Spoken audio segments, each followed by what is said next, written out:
We are live, and what I'm hearing is our guests are very excited today, and I'm thrilled to have the excitement and the three of these amazing humans with us today. My name is Tziporah from TziporahIntimacy.com. Welcome to today's Elevate series. We have taken the last 2 weeks off. I needed some much needed self-care, and today we're here with a topic that's really near and dear to my heart. It's something that's been alive, I think, all my life, is the connection with horses. But today we're going to tap into the topic around mental health and well-being and natural horsemanship with these amazing humans. But before I introduce them, I just want to share a little bit about what started this Elevate series. And it originally started, I think it's been 3 months now. It was back at the beginning when we all went into shelter in place, and we wanted to create something that was, impactful and inspiring and real, and that elevated conversations, especially through these social media platforms, when so many of us are feeling the heaviness or the stressors in life. And the idea was 20 plus global leaders were coming together. And I'm just going to pause for a minute. So I'm getting feeling the heaviness or the stressors in life. We're getting a lot of feedback right now, and I just want to tune that in. If either of the speakers have any Facebook open, we're just going to tune in. I'm going to check my feed here that's all shut off, so our viewers can get a clear listening. It feels like we're getting a lot of feedback and some foot kicking. Do you think you could hold off on anything in the kitchen? It's just coming through. For the viewers listening, we are joining dinner time over there. Sorry about that. They might just want to take us to the kitchen with them, It might just be a whole new show tonight. Thank you for that. Yeah. So if that made all of you hungry, I invite you maybe just be with us for the next 45 minutes or go get your food and come back and join us. So it started with 20 plus global leaders, and it was from various backgrounds and offering potentially tip tools and best practices for living more grounded and centered in life, as well as maybe just inspiration. And then, I decided, where is this going? How is it impacting people's life, and what did people want? And so after 2 weeks of a break on my end, I was just like, well, I want to see what wants to come through for June. And so we have some amazing June lineups. But today, without further ado, I want to introduce our guest today. We have Maritza Encinas. And did I get that right? Yes. Wonderful. She is a certified associate sex offender therapist. And I'm going to add that because her and I are going to come live again, I believe, to dive deeper into that topic. And she is also the co-founder of Yoga Horse Tribe. And we have Chris. Chris, do you like Christopher or Chris? Chris, wonderful. We have Chris Edwards, who is a natural horsemanship yoga teacher, as well as the other co-founder, the couple of Yoga Horse Tribe. And I will say, with Chris and Maritza, I have had the honor of experiencing their land, experiencing them, and connection with their horses personally. So I'm really thrilled to have both of you here. And we have Matney. I'm going to get that right. It's all right. Matney Cook, and she's the owner, trainer, facilitator, instructor at Hoofbeat Attunement.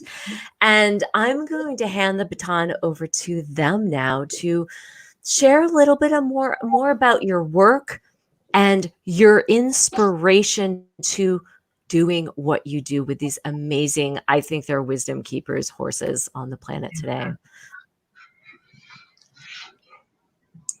All right. It's going to go first. Jump in.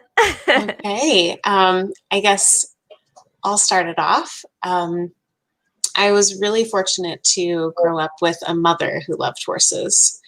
And so she was my entry into being around them, relating with them, learning from them.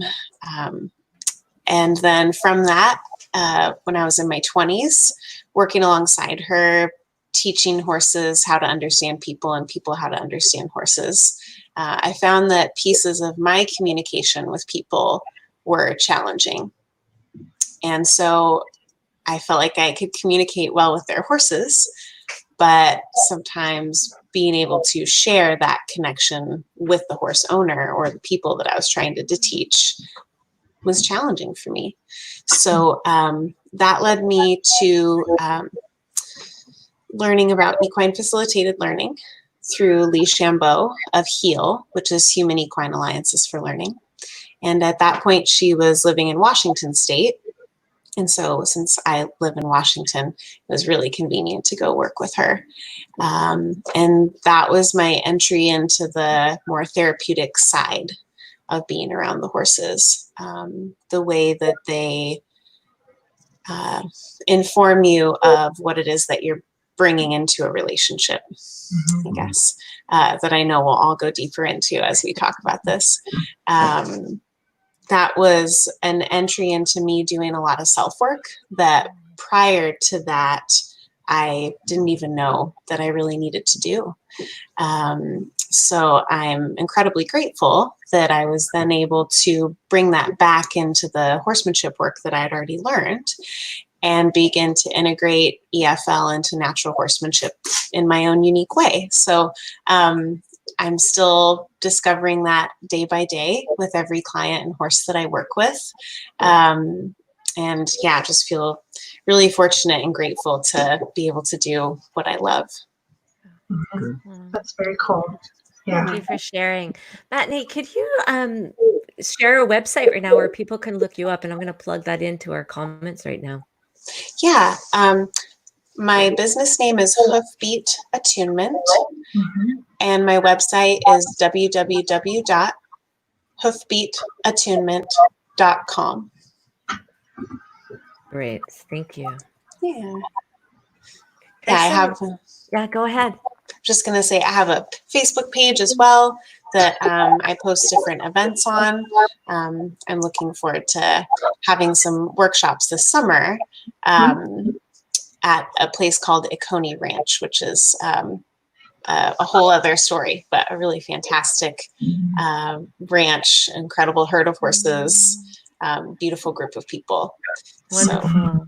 Yeah, so as we go on today, I'm going to ask you for more of that information, and we're going to make sure all our viewers have that before we leave today. Thank you.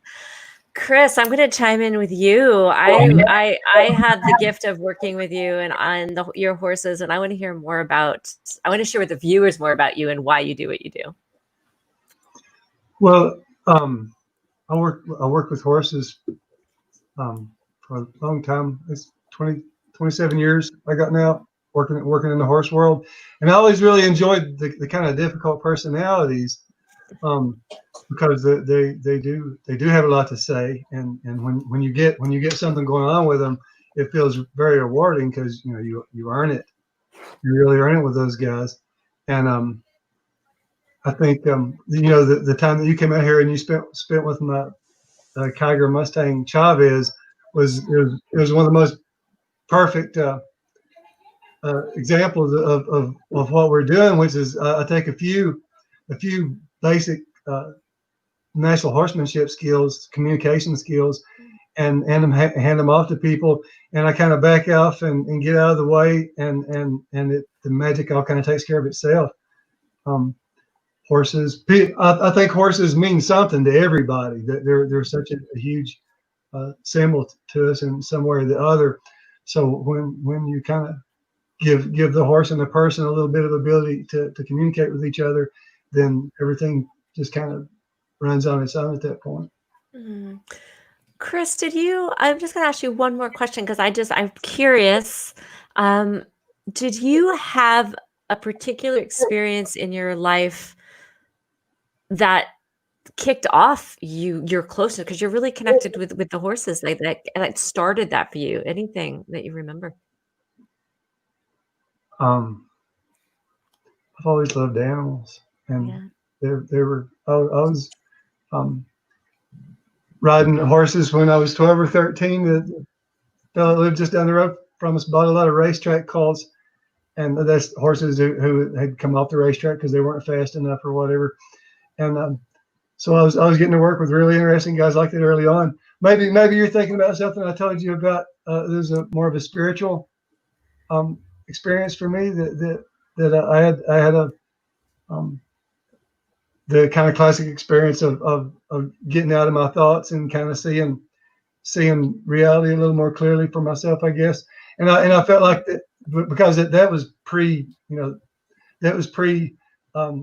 social media time. That was 23 years ago now, 22 years ago now. And I felt like that it was me riding horses and being on sitting on top of fairly difficult personalities all the time that kind of brought me to that, because I'd never heard of Eckhart Tolle or I didn't know anything about that world. And I always felt like it was that horses they force you to get out of your mind and in your body and in the present moment. It just kind of led up to that for me. So that was maybe one of the really enormous events in my life that I would. It didn't actually happen. That particular moment didn't happen on a horse, but afterwards I felt like it was my time with those folks, the equine folk that led me to that.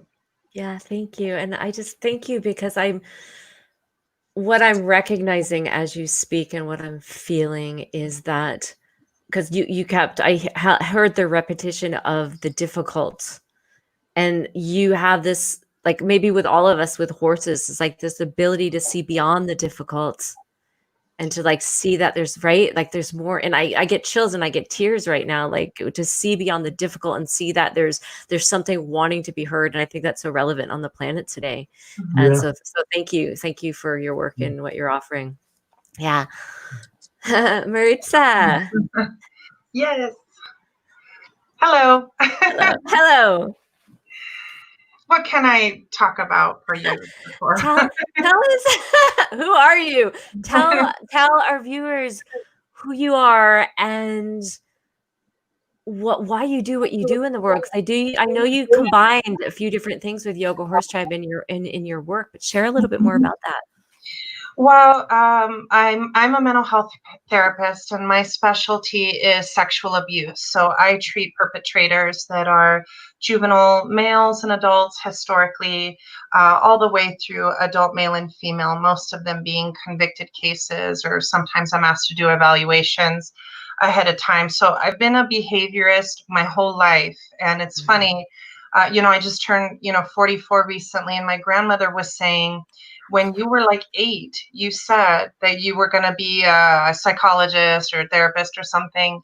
And so I've always been a behaviorist, and I felt like my developing strength about me that was unique was that I could help people to read other things, really, primarily, where Chris really talks about, getting out of your mind and getting into your body, and I relate to that so much. What I do is I try to get people to relate to others, which include, animals. So Chris and I met, it's been a long time, 15 years ago.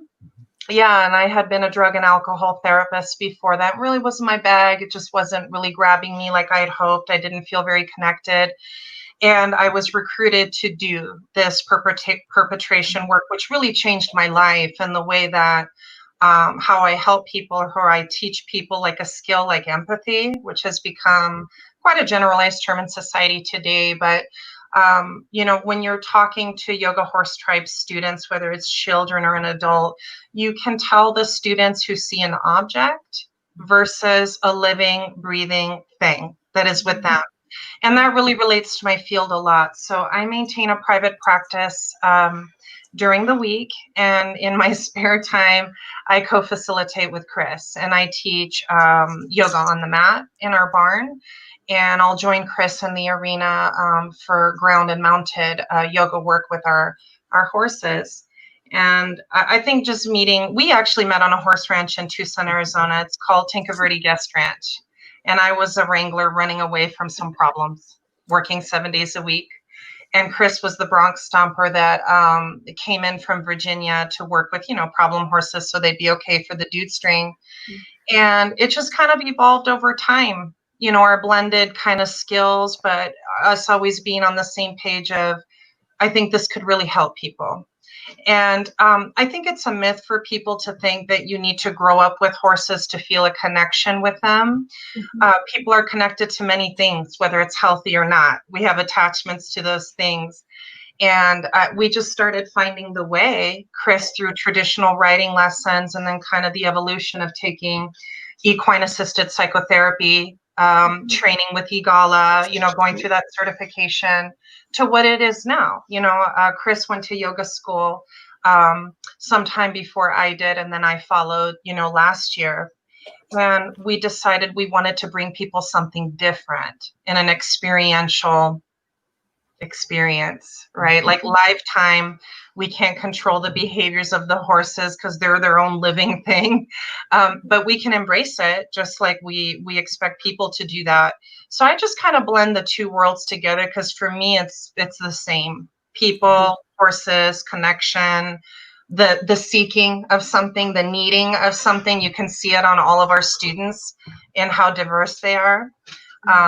There's our little dog Chata making an appearance. Hi, Chata. So that's kind of, my world. And I just support, Chris's vision. Really, it was born from him. And I join him when I can. And I can't help but be a therapist. So I bring that kind of flavor.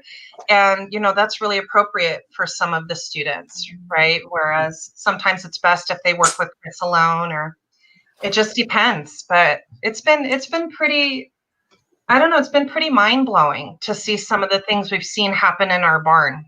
So thank you. And thank you for being here. And if I look down from time to time, I'm actually taking notes. I get these keywords that all of you are saying. I'm saying, oh, I want to go further into that. But before we dive into some of this conversation, I'm just going to share a little bit about me. A short introduction is, like I said at the beginning, my name is Tziporah from supportintimacy.com. And what I love about this conversation is what I'm hearing coming up. I'm hearing communication. I'm hearing connection. I'm hearing relationship. And for those of you who don't know me, I'm an intimacy and relationship educator. And I do see the strong link around, the way that I work with couples or individuals, and what you're speaking about with horses, about getting out of our heads and getting into our body, getting into our heart, getting into the feeling, being able to understand the felt sense of our, our physiological responses and how they impact the way how we relate and interact with other people. So I have been doing my work for nearly 20 years, and I find great joy of building bridges with people through intimacy and compassion, and helping individuals and couples and organizations develop what I call emotional intelligence skills, so we can have these impactful relationships that we're talking about here today with all parts of being on this planet.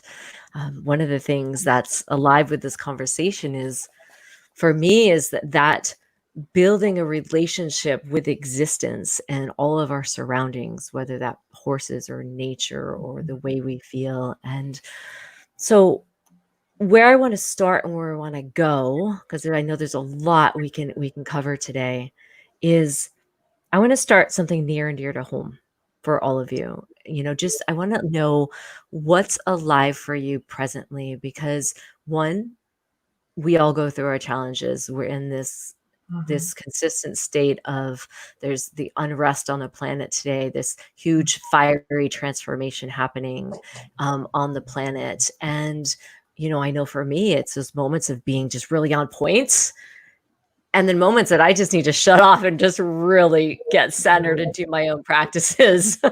And so I'm curious for all three of you, is what maybe is a challenge that's been alive for you over the past week, and what maybe is a practice and potentially related to where you're both at with horses, with animals, with the land that you've gone to, that has been your kind of, this is how I'm going to resource.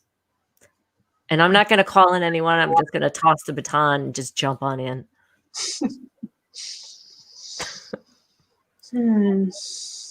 Well, I talked last, so.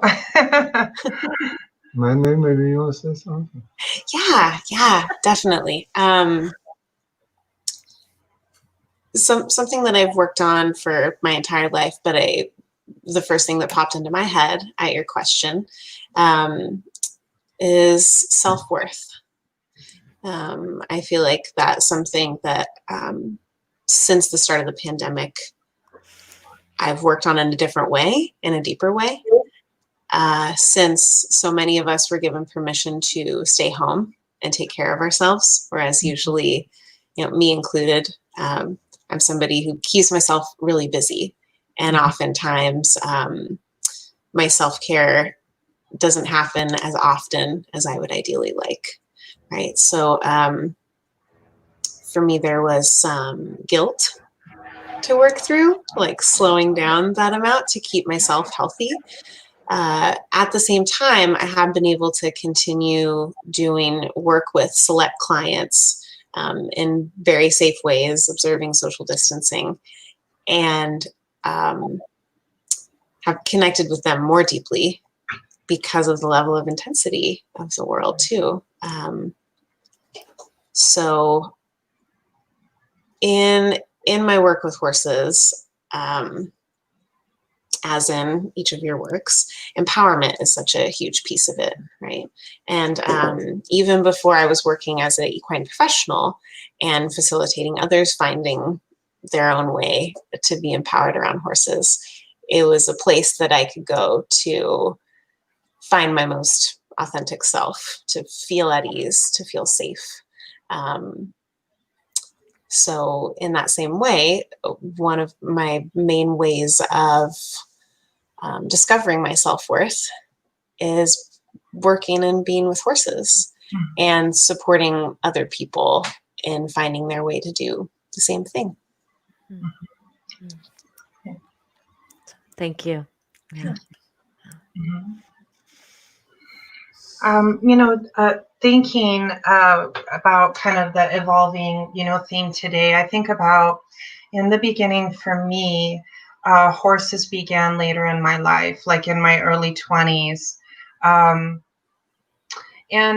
my parents, they were very hardworking, but we were, not affording extras like horseback riding lessons and stuff. But I have a very distinct memory of my parents pulling over to a property like ours that we have today with a horse at the fence line so that I could touch a horse. My father had horses when he was single, and I'll never forget this story, this image in my head, that in South Tucson, and if you've been in Tucson, it was busy a long time ago and it's busy now, the image of my father riding his horse Indio, right, to, my mother's house to propose marriage to her. And they literally rode off into the sunset in a city on the sidewalk.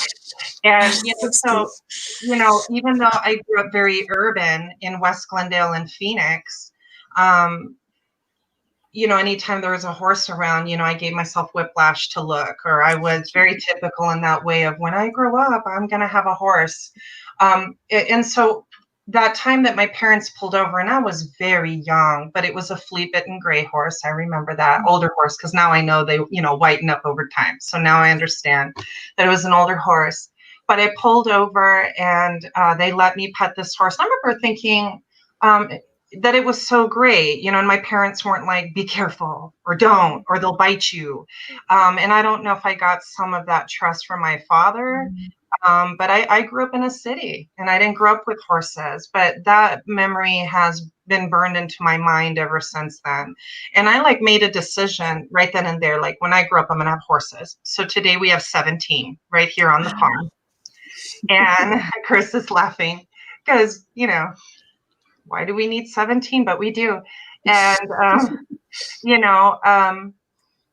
my first horse's name was Indio, a thoroughbred off the track. And he put me on the ground like 8 times into the emergency room, urgent care. I think we all have a story, those of us who really got bitten by, horses, and maybe we didn't grow up with all, the training and like someone like Chris to guide you. You're just kind of winging it. And certainly that was me. Oh, we got a giant bee in here. We're just gonna open the windows. Everyone wants to join our conversation today. Yeah, he wants to leave. He's not trying to get us, but I picked the totally wrong horse, and I'm the stereotype.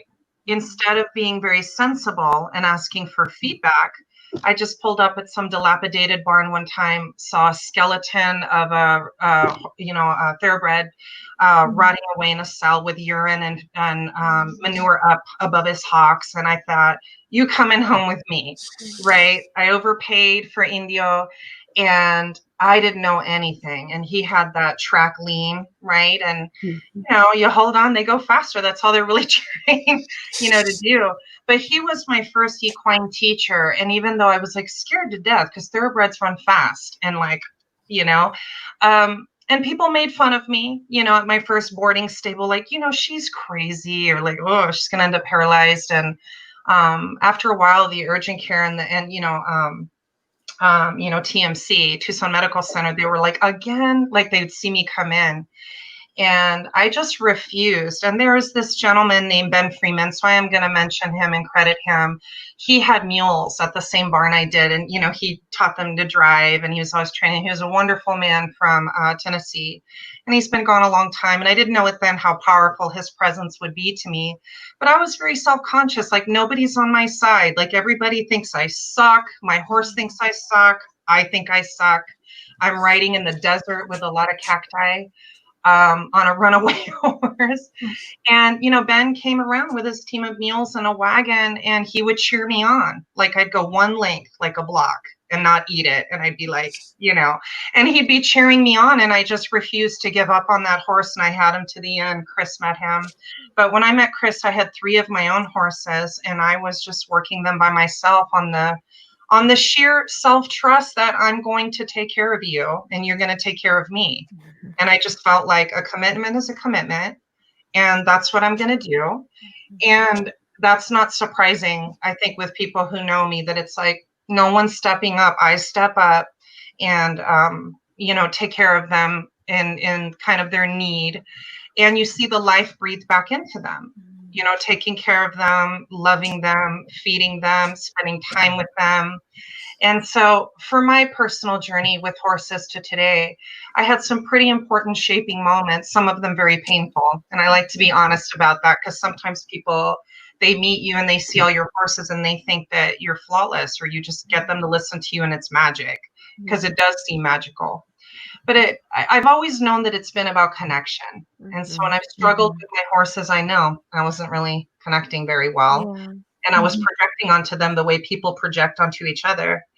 And, I think my journey will evolve until, it's my time to move on. And I wouldn't be surprised if I'm with a horse when it happens. I feel safe with horses around me. And what I've learned to do, and this is just recently, is stop using them as an escape and for feedback, right?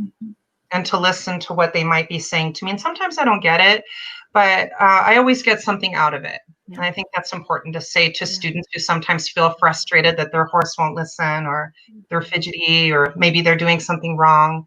That as living beings, the process of feedback is extremely important.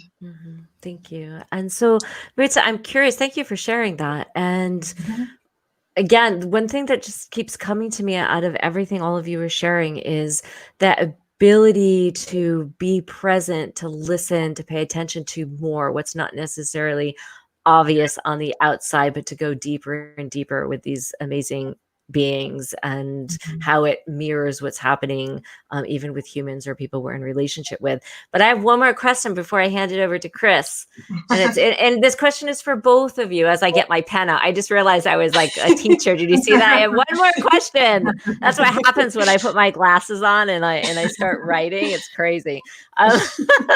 So is there anything like present, like this week or today, that you've noticed that you've been able to lean into your practices with the mindfulness and the horses to nourish yourself and resource this week in your personal life?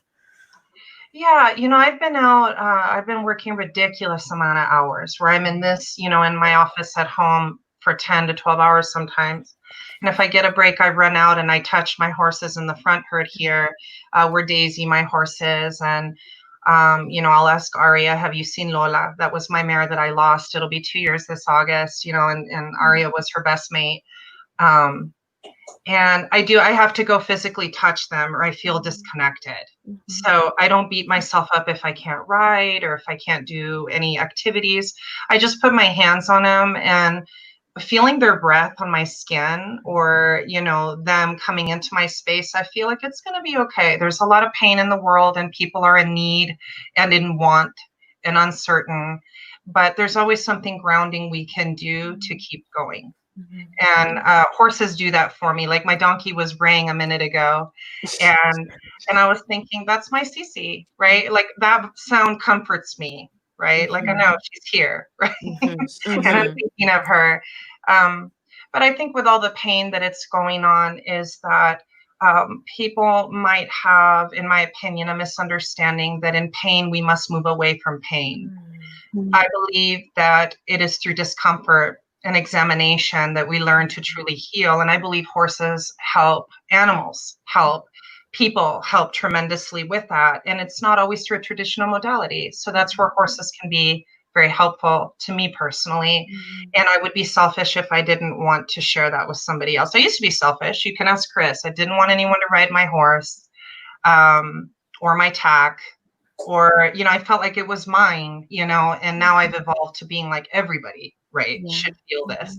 Yeah. Oh, thank you for sharing that piece. And I think that's the reminder to lean in, the reminder to listen, the reminder to the importance that feeling is human, right? And how often are we taught that feeling is bad or it's scary or we need to run away? And today, I think all of us are here just reminding people that we need to listen more, be present more, and lean in more to each other. And so now I'm going to hand the baton over to you, Chris. I'm not going to lift my pen. I almost lifted my pen again.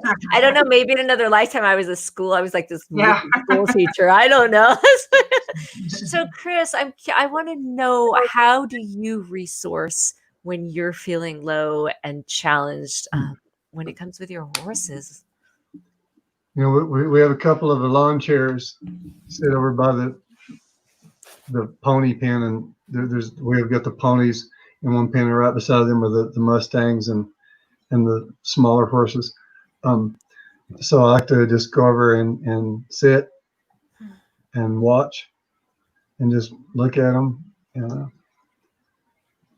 that just helps me feel better. And then I'll always see somebody doing something, and I'll think, I don't want to get up and I want to get up and take my carry stick in and go mess around with a key right now and see, because his interaction with Clyde just made me think of an idea. I want to go see how he'll react to that. So it always gets me out of my blue spot and gets me back in the creative spot, I guess. But yeah, I like to just start out just to sit and watch them do their thing. They're never, you'll never be bored for long just hanging out with them. Yeah.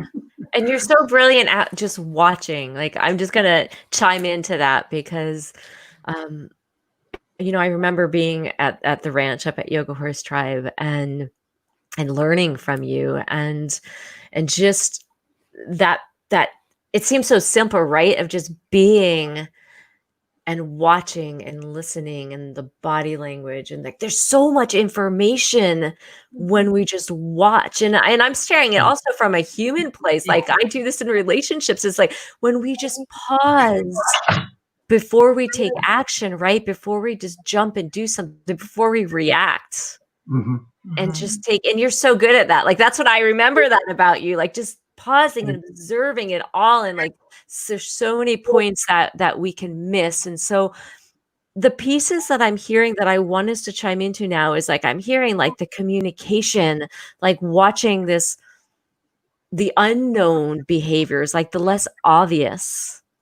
And I'm curious, like now, like in the work that all of you do, when it comes to wellness or mental health and bringing people into work with these amazing beings, these horses, is what are some of the ways that you help people kind of take a step back and see more, like using, like with the horses, like the behaviors, the unspoken communication, the way they communicate, what it impacts in the person's body when they're with the horses. Like I want to hear more about your approach with that when you're working with people. Chris. Yeah. Sometimes folks will call it mistake. Can I get just a plain old riding lesson, no yoga? And I said, no, I won't do the horsemanship any part anymore without the yoga. And it's about exactly what you're talking about. Doing that, doing the yoga, getting yourself out of your thinker and in your body and in the present moment, gets people in their intuitive mind, and then they learn so much faster than when I used to teach the old school way. I would no way talk about going back to the old way. It's like going to work in the kitchen with a dull knife. You want to sharpen first. Yeah.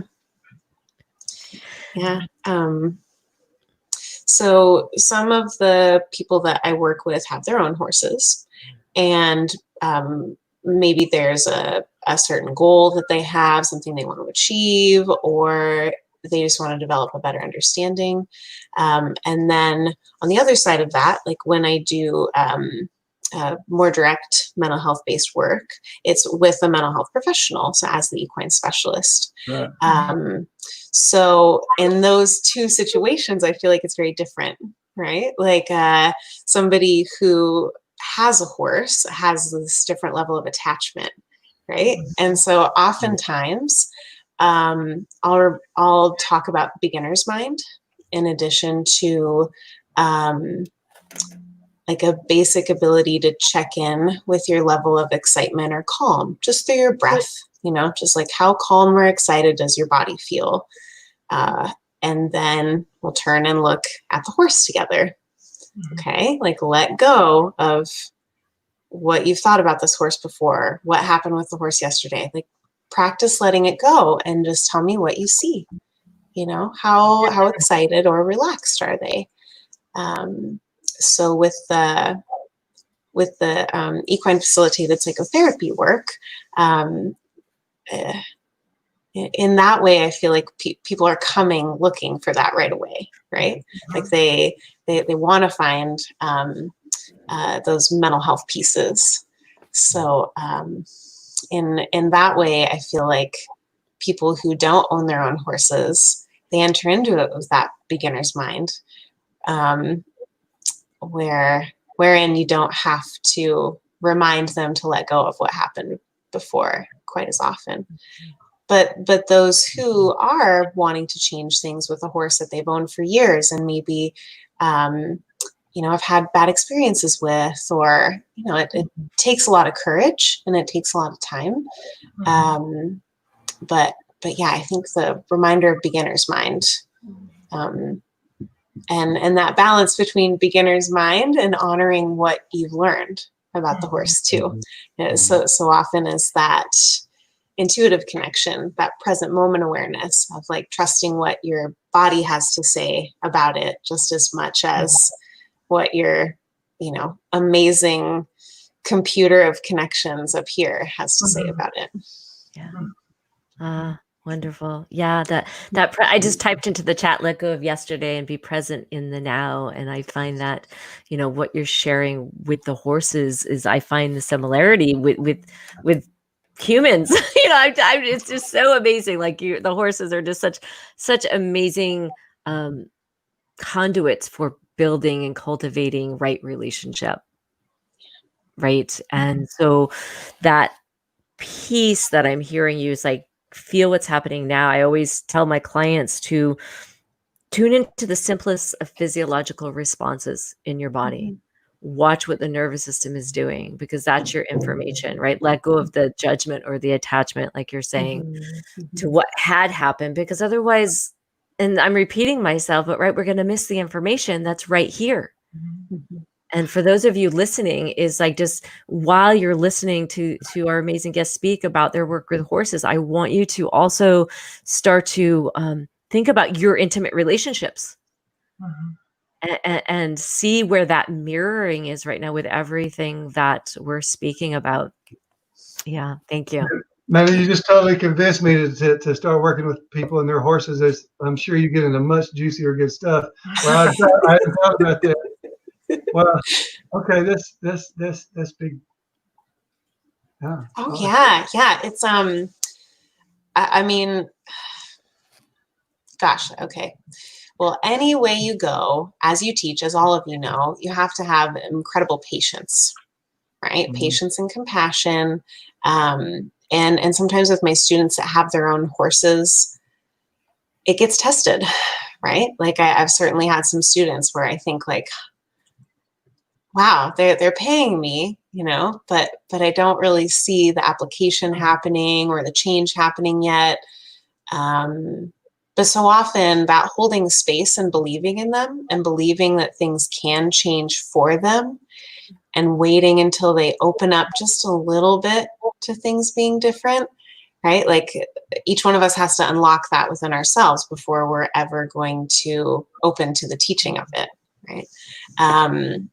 And in my work with horses, you know, doing lessons and training, the more self-work I started doing, like the more I started walking the walk, the more I started having lesson clients, horsemanship lesson clients, who are people who were in therapy and counseling, right, working on themselves already.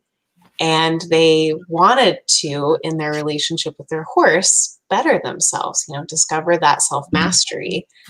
And then they ended up bringing in those pieces of like, wow, I can tell that I'm reflecting, or, you know, it's true. It's a thrill. Like you really feel the life force coming through and opening up in those moments where, I mean, the value of someone working with the horse they've never met too, right? The beginner's mind is so much easier to access. And then it kind of unfolds over a period of maybe days or weeks or months, the different layers of shadow or kind of hang-ups in relating that can come out. And I just think, you know, anybody who goes to a teacher is brave, right? Like, and anytime you're looking for something different or to learn, it takes a lot of courage too, right? And so, so I commend you for your courage, Chris, in like wanting to jump into something new. Yeah. Or, you know, different. Yeah. Well, it's funny because of course I worked with a lot of, you know, horse owner clients in the past, but since we kind of turned over into this new thing, I hadn't really tried to move towards that or market towards that at all. I've had a few people talk to me about it, but hadn't really. But when you said it like that, I was like, oh wow, that's like, yeah. Yeah. Well, yoga is such, I mean, I remember I didn't start doing yoga until after I'd had a really bad riding accident. And I was 19. I was pretty new in working with horses. And one had come to me that I was told was just like a bad horse, you know, one of those situations. I'm sure you guys are familiar with it too. So of course, having the heart that I do, I was like, I don't believe that's true. I think that no bad horse is born, they're made, right? Like something happened to him and I want to help him overcome that, right? Going back to what you were saying, Tziporah, about looking beyond that. But in doing that, I wasn't quite strong enough in my own voice with the horse's owner. And so I ended up getting on the horse when inside, I wasn't listening to my inner wisdom. And anyway, long story short, I wasn't seriously injured, but injured enough that in my early 20s, I lost some mobility and some strength and flexibility. And so yoga was the way that I regained that. And then bringing that different awareness of breath and body and feel in the body to riding, I feel like opened up a lot of doors for me that I still use every time that I ride. Just that ability to check in and feel so that you can start to pick up that information that's always coming through. Right? So. Thank you. Thank you. Yeah. And I want to ask Chris and Maritza, because we were just sharing on, again, we keep going on the challenging horses or the difficult moments. I'm curious, when you're working with people who are experiences some challenges with their mental health or have had some abuse in their life, and you bring them, if you've had experience with bringing them to horses, or more so even had people who have had challenges with horses, what are some of and I'm looking now, maybe we can get some really concise points, that what are some of the steps that you would take them through with the horse as the guide, as the teacher, to finding their way through that, like discovering more, not necessarily to the other side, but discovering more to find this place of transformation. This is where Maritza really shines. Share. Yeah. I've got like the radar for pain, and I don't think that's a negative thing.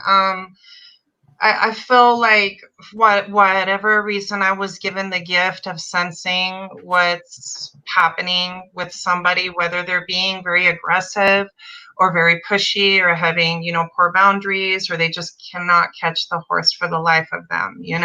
We see that a lot. There's a principle that Baron Baptiste, teaches. I love Baron Baptiste. I trained under that JIP method at Namaspa Yoga here in Bend, Oregon. And he said, drop what you know, you are ready now.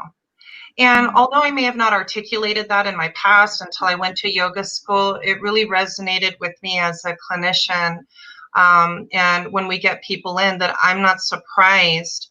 We meet people, they're like, hello, they sign their waivers, we go in, we introduce them, and they will get emotional. Or a parent will tell us their child had a grievous injury from a horse accident, and that they love horses, but they're terrified. And it reminds me, of little Lily, who had a terrible riding accident. She fell, she broke her collarbone, and she was just terrified. And her mom brought her back.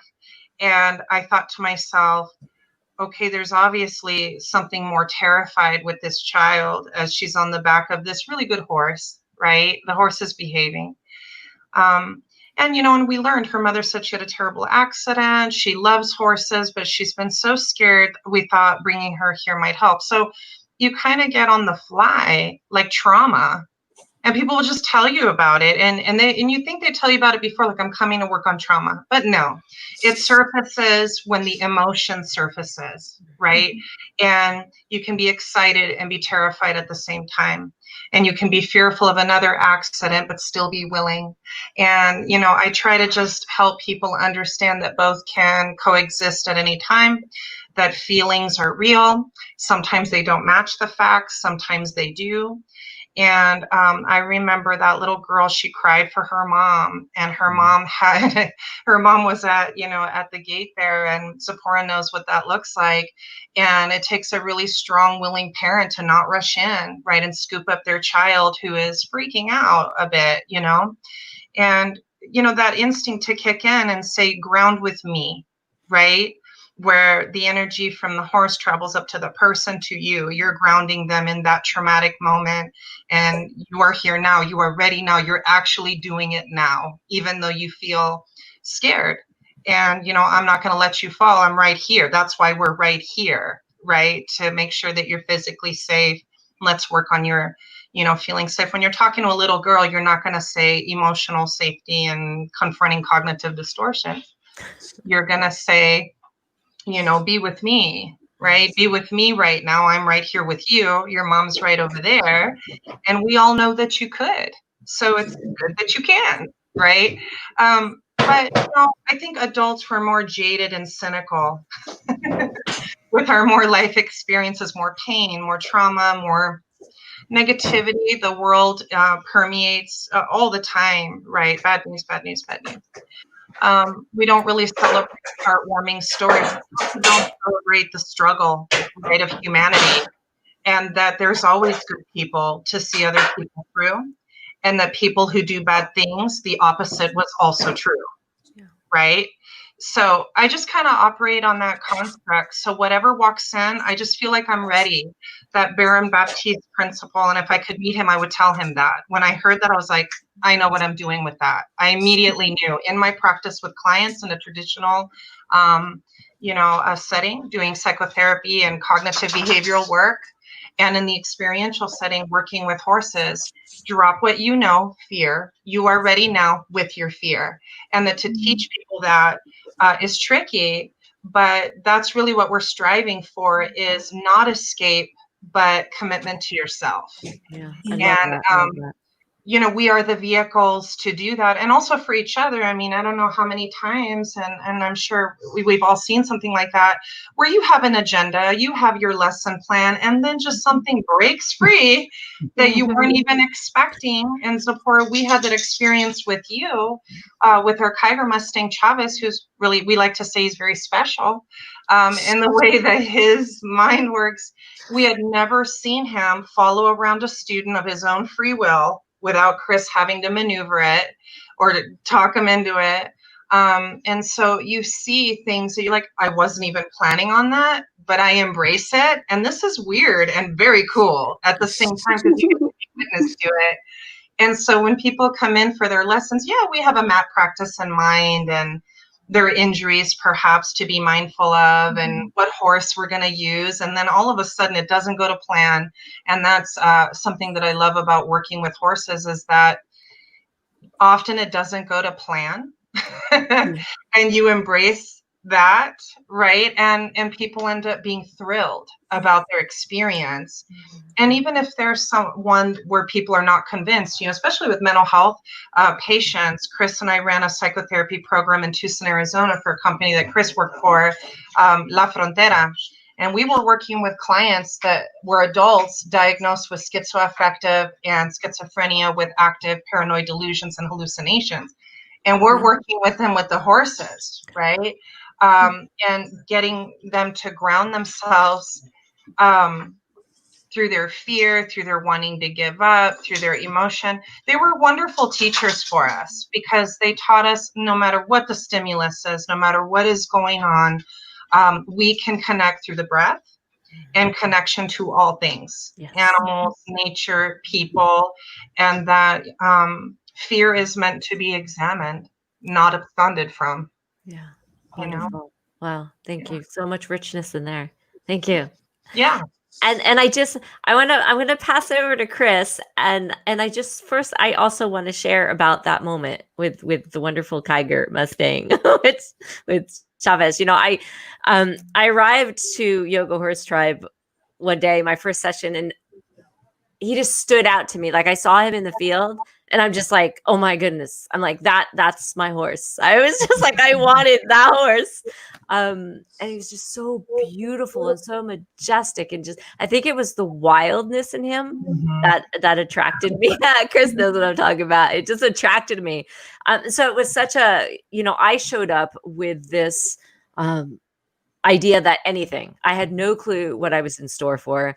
I had no clue what I was going to do, to be honest. I knew the loose perimeters, and so to show up with what, you're all speaking about today, is that the fresh mind, be in the moment. And when we didn't have a plan, and to walk in this barn, and to feel at first, to be honest, this is like, first I'm just like, I don't know what to do. Like, I feel really connected with horses. I always have, but you're learning new things. And I'm sure as students come in, right, they're learning new things. So for me, like, if I would share my own personal experience, it was just like, okay, so tune into what's going on in my mind and my body, because when all this new information's coming at me, at first it's a little, oh, I can't do this. Oh, I'm nervous. Like, I'm not going to be able to take in, what's going on. And then, my practice in that moment was just trusting and telling myself, well, I didn't actually have to do it perfectly. There was nothing for me to get right in that moment. And I think what went through me once, it was just like, just have fun. like you're in this place with these amazing beings, like, just enjoy it. And I think from that moment, there's this like opening to where miracles or anything is possible. And I find for me, that was that shift for me. And that was my internal piece that I don't think I've ever shared with the two of you. It was like that moment. I remember Chris actually left. I believe you snuck out without Chavez or me seeing you, you know? And it's just like, oh, and I noticed, and I'm like, oh, don't notice, pretend you didn't notice, and just stay present with what you're doing. Stay in relationship, in relation with this horse, with this being, with what's beautifully happening here. And I thank you because they caught it on video, and I just I go back to it all the time because it's really exciting for me. But with that being said, and I know we're coming on an hour, but I really want to ask Chris that when you're working with people, I'm going to come back to the previous question, and you're noticing it's either, you know, a challenge when you're working, say with the challenging horse, if that's, you know, just a unique, I'm going to say a unique spirit. I like that, a unique spirit. Or you're working with a student that it is a little bit edgy for them. Like they do have some fears that they're working through. What are some of your basics that, if you give me both, like with the horse and then with the student, what are some basic, really concise things that you do with them that you can share with our viewers? Stick to the very basic communication skills between the horse and the person. Move the hip, move the shoulder, moving forwards, moving backwards. Get back in your breath, get in your breath, get in your breath. Lengthen up through the spine. Tuck your tailbone. Keep you out of your noggin too very much. And if you know, if I feel like it's a really bad match, I'll just go get a different horse. We're gonna get somebody hurt. And some sessions are not magical. Some of them are not great. Some of them I really come out going, oh, I really need to rethink this or whatnot. So it's, Maritza was talking about earlier, you don't really get a lot of planning with horses. You go out today maybe with a particular idea. I'm going to work on backing up, or I'm going to work on his canter leads. But he'll show you what you're actually going to work on today. Yeah. And people are not much different. Yeah. Yeah. Ah, wonderful. And I just want to just share more of what you just said, because I did experience it, is, you know, what Krista shared about, you know, the hip, the head, the spine, straighten, and it's the body language. And that was one of the pieces that stood out for me with working on with your horses, is that piece around my body language and the horse's body language.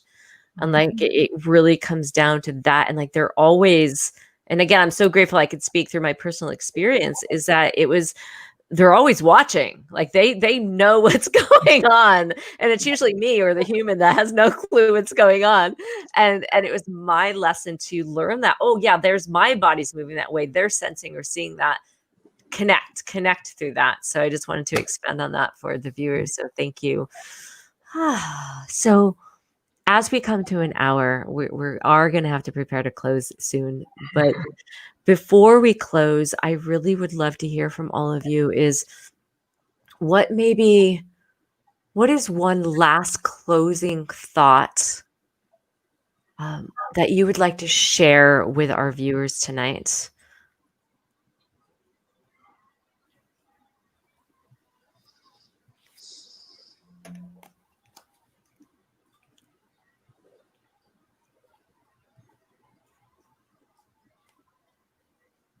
And it most certainly can be in relationship with horses. Totally. Yeah, totally. Yeah, you know, yes. Or horses. I'm going to expand on that, like with horses, and, you know, because I think all of you, I think the natural thing when we're in relationship with the horses, you're also very much in relationship with the land, with nature. And so right now in the world where I feel it can be so easy to get pulled so far away from that. And so what are some words of wisdom that you want to leave people with around that connection with horses, with our four-leggeds, with the land that, yeah. I have one. This is one that I'll share with clients, even friends. that can apply to horses, but life as well, like so many of those basic concepts, is creating some separation in your mind between your overall intention and what you're doing, what you're relating to, versus your goals, right? So if just using the metaphor of working with the horse, if every time you go to work with that horse, you connect with your intention, you bring your intention in, as you work towards your goal, if your intention is your main focus, your goal is infused with that, right? Versus what can end up happening in more of a direct line thinking state of mind. You put your goal first and you have intentions, but you really want to get that goal done. Like, I want to connect with my horse through riding, right? The activity is the focus, not the intent, right? So it's a subtle difference, but something that I remind, for instance, people who they have a goal of going on a certain length of trail ride, but they feel like their horse isn't prepared. And they end up setting a time limit on it. I want to do it by the end of summer, but then life happens, right? Maybe they're a mother, maybe their horse gets an injury, maybe they get an injury, and they get upset that they're not making it by that date. And really if every time you're with them, it serves your intention, eventually the goal will happen in a really natural way that is based in connection and relationship, right? That you'll learn things that you wouldn't have expected, and you'll develop more flexibility and more strength in your relationship by putting that intention first in support of goals that you have. Beautifully said. Thank you. Thank you, guys. Maritza and Chris. I don't know. My mind is like an explosion of stuff all the time. You can ask Chris, multitasker all the time. I don't know. I try to focus more on feeling when I can't articulate as well. It's like I know what I want to say, but I it's not coming out. And I tell clients and students, focus on the feeling, right? And let that shape things. I think that horses in nature remind us that there are other things besides bills, problems in the world, which do need our attention, but we need to be able to feel fortified, like we can take that on. And if we burn both the candle at both ends, which I'm certainly guilty of, who would think that something so simplistic as going to pet a horse or just go stand with them, or sometimes I just, I've dragged a chair into one of the paddocks and just have a seat and see who'll come hang out, or even though I know I can catch one of them, I just want to see what they'll do. But I remind myself, you are not just a worker. You're not just a machine. Like, it's okay. You can't meet every deadline. Yes, people get annoyed or irritated, but you're you, and you're always going to be you. So I find that connecting with nature is very magical. I'm from the southwestern desert, right? And there's something very magical about the desert, and people who visit there know that feeling, right? It's not so much the articulation of a pep talk that I could give, or a quote, or a cute meme, right? It's more like, yeah, I'm down to connect. Do you want to use one of my horses? Have you met Tater Tot, a ridiculously cute mini horse? She's ridiculous. Like, come see her. It's not all about writing and perfect posture and alignment. And sometimes we are struggling with visions of perfection on how we should be. I think that's a lot of struggle that I've had with myself, and I see in other people. But people will always be wanting, and they always want a reconnection to a simpler life form. And I believe that comes from nature. Thank you so much. Yes, thank you. Thank you for being here. Yeah. Thank you for having us. Yeah. Thank you. It's fun. Hey, Chris, you didn't get off yet. With final words. flow, flow, flow, and flow, and flow. Flow, flow. If you don't have anything else, maintain your flow. And the easiest way to find flow is keep coming back to connection. And if you've got a horse or a person that you can just feel across the room or feel under you. You sit down in that saddle seat, you find your frame, you feel like you're home again. You'll be right back in your flow. If nothing else, you've got your breath. Flow, flow, flow. I love that. I love that. Keep coming back to connection. I love your little four-leggeds with you too.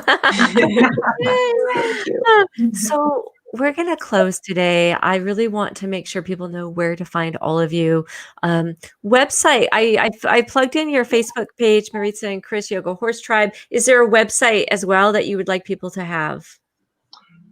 We don't have one. Well, currently, Yoga Horse Tribe is described as a psychoeducational program that's under Buena Vida Counseling, my private practice. Great. So right now, interested folks can go to www.buenavidaoregon.com, and you'll see a tab for About Us, and you can read about Chris and myself and some of the work that we do. We have a website in development. We intentionally waited because we're fairly new, because the Bend Health Guide was coming out with a special feature on us that is out now. So people in Oregon can pick up the Bend Health Guide or look for their electronic copy online, and use some of those photos, that their photographer took in the development of our website. So yeah, people should know that we're in our infancy of development. And it's it's exciting to look ahead. And we also have an Instagram page, and it's Yoga Horse Tribe. Very simple. On Facebook, Yoga Horse Tribe. Instagram, Yoga Horse Tribe. You can just instant message us to get a hold of us or go through the professional website for now. But YHT will have an independent website later this year. I think we're intentionally taking our time to see how we just kind of want it to come together. But certainly we remain available to answer questions and, talk about what we do and our demographic, because it's not really traditional writing lessons. We're getting people who are kind of searching. Great. Awesome. So I've got your website in there. People know where to find you, and they know who Yoga Horse Tribe on Facebook. I believe that's how I found you. So they're pretty easy to get a hold of. So thank you. And Matney, you've mentioned, what's your Facebook page? We got your website in there.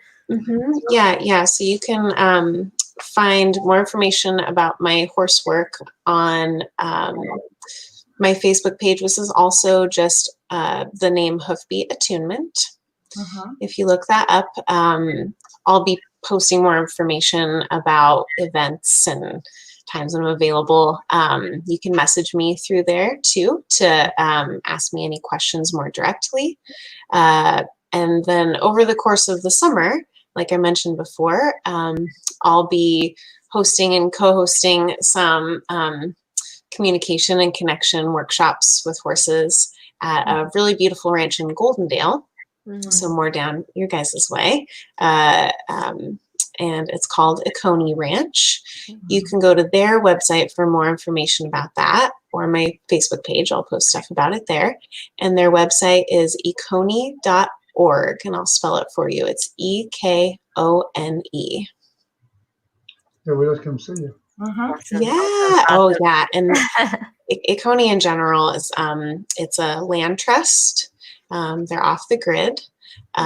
They usually host summer camps, but this year, because of the pandemic, they're changing up their programming a bit to honor what needs to happen to keep us all safe. But they also have a natural burial ground there too. So it's a really fascinating piece of land and community that I recommend you look into. Well, we have that website plugged in there. I'm certainly going to look into it as well. And I just want to thank all of you for being here with me, for being here with everyone else live. Thank you for watching and tuning into us.